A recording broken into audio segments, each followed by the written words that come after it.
Kebakaran terjadi pada sebuah toko kelontong 24 jam, milik warga desa Sidomulyo, Kecamatan Semen, Kabupaten Kediri, Jawa Timur.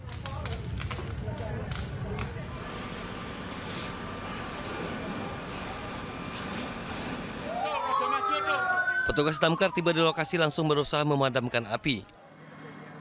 Satu unit mesin pompa bensin mini dan banyaknya barang dagangan yang mudah terbakar membuat petugas kesulitan dalam memadamkan api. Besarnya api juga membuat dua rumah yang berada di sebelah toko turut terbakar.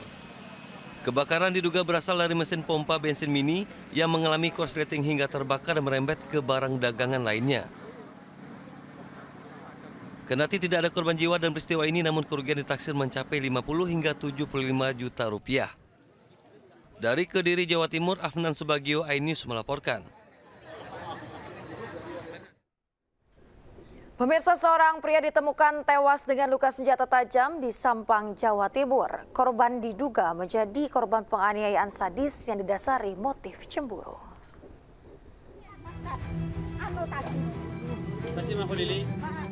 Warga di Kecamatan Tambelangan, Sampang, Jawa Timur menemukan pria dalam kondisi kedua tangan terikat dan penuh luka akibat senjata tajam. Upaya penyelamatan korban tidak berhasil. Korban meninggal dunia saat dirawat di puskesmas tempat. Korban diketahui bernama Rafa Galang Prayoga, warga Kembangan, Surabaya, Jawa Timur. Satreskrim Polres Sampang, Madura, Jawa Timur menangkap seorang paman dan keponakannya sebagai pelaku penganiayaan tersebut. Aksi sadis tersebut dipicu rasa cemburu. Korban diduga menjalin hubungan dengan istri salah satu pelaku. Para pelaku sengaja menjemput korban dari Surabaya menuju Madura. Setibanya di lokasi, korban dianiaya dengan senjata tajam. Pemeriksaan kepada kedua pelaku, ini motifnya asmara, sehingga korban itu menggoda atau ada hubungan tersendiri dengan istri pelaku, salah satu pelaku, yaitu berinisial Z. Jadi pelaku ini diimpor dari Surabaya gitu? Ya, jadi pelaku menjemput korban di Surabaya dan dieksekusi di TKP-nya di Tambelangan. Kedua pelaku dijerat pasal 335 KUHP dan 340 KUHP dengan ancaman hukuman 15 hingga 20 tahun penjara. Pemirsa, dua pekerja restoran dianiaya 3 orang tak dikenal di kawasan Tebet, Jakarta Selatan. Para pelaku menodongkan senjata api dan mengaku sebagai aparat.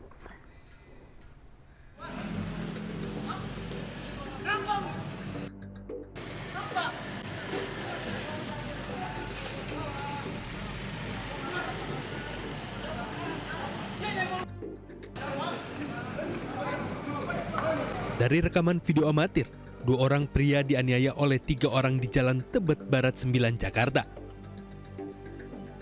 Insiden penganiayaan terjadi saat kedua korban yang merupakan pekerja restoran dalam perjalanan pulang menuju kos di wilayah Tebet. Korban mengaku dituduh menyenggol pelaku saat berkendara sebelum kemudian dipukul secara bertubi-tubi oleh 3 orang tak dikenal. Salah satu pelaku yang mengaku anggota diduga mengeluarkan senjata api dan menodongkan ke arah korban. Akibat kejadian ini, korban mengalami memar di wajah dan kepala. Katanya saya nyenggol dia, padahal tidak sama sekali. Di situ dia main pukul dan saya sedikit melawan, dia ngeluarin CNP, Bang. Ngeluarin CNP, saya ditodong. Habislah saya dipukulin di situ, nggak berani ngelawan juga. Dan warga sekitar juga hanya bisa ngeliat saja. Usai kejadian, korban melaporkan insiden tersebut ke polisi. Hingga kini belum ada keterangan resmi dari pihak kepolisian terkait peristiwa penganiayaan menggunakan senjata api yang menimpa korban. Dari Jakarta, dan Helmi Sanjangbati, iNews melaporkan. Pemirsa, sempat dilaporkan hilang istri pegawai kantor pelayanan pajak Pratama, Manokwari, Papua Barat ditemukan tewas dimutilasi. Jasad ditemukan di dalam septic tank sebuah rumah kosong.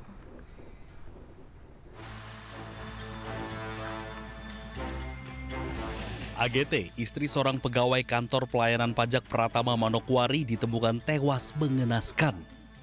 Jasad korban disembunyikan dalam septic tank sebuah rumah kosong di kawasan Reremi Puncak, Distrik Manokwari Barat.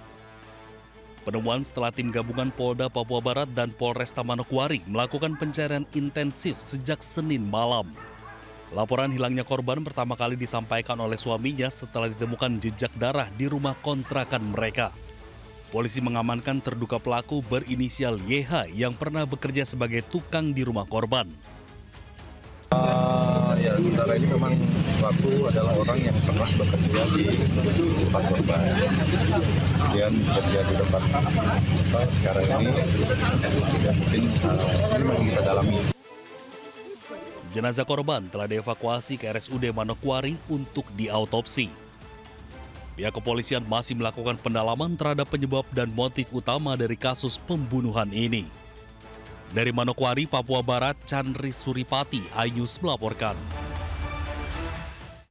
Anda kembali di iNews Pagi, pemirsa. Presiden Prabowo Subianto kembali ke tanah air usai lawatannya ke Australia. Prabowo tiba di Bandara Halim Perdana Kusuma, Jakarta pada Kamis dini hari.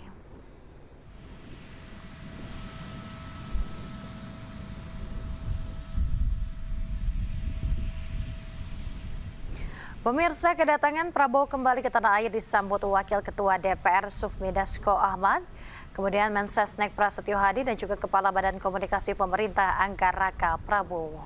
Selama berada di Sydney, Australia, Presiden Prabowo melaksanakan sejumlah agenda penting dan juga bertemu dengan sejumlah tokoh dalam rangka memperkuat kerjasama antara Indonesia dan Australia.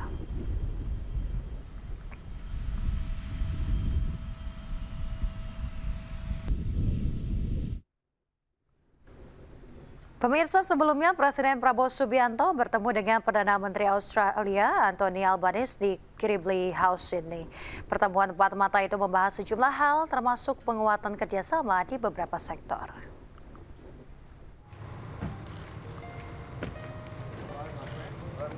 Presiden Prabowo Subianto bertemu dengan Perdana Menteri Australia Anthony Albanese di Kirribilli House, Sydney. Kedatangan Presiden Prabowo disambut langsung oleh PM Albanese di halaman depan rumahnya.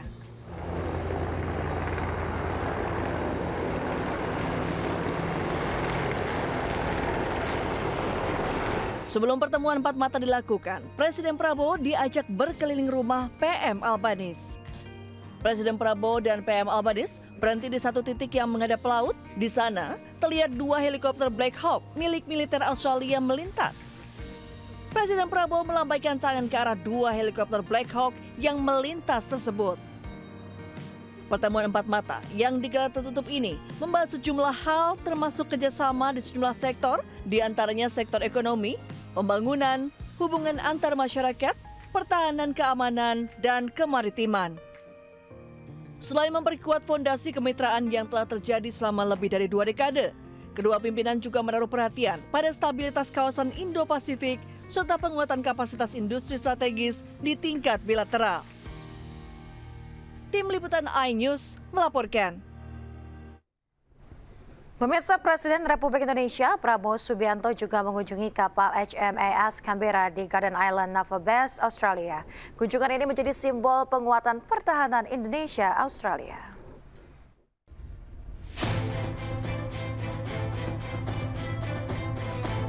Dalam kunjungan ke Australia, Presiden Prabowo Subianto meninjau kapal HMAS Canberra di Garden Island Naval Base, Australia.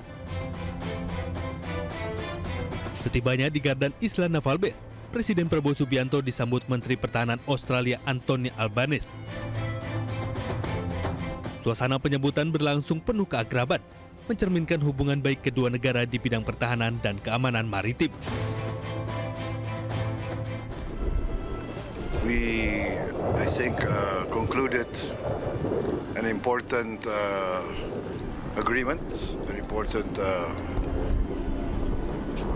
treaty between Australia and Indonesia, committing ourselves to close cooperation in the defense and security field. Selain itu, kunjungan Presiden Prabowo ke HMAS Canberra menjadi simbol eratnya hubungan Indonesia dan Australia sebagai dua negara maritim yang saling menghormati dan berkomitmen menjaga stabilitas serta perdamaian.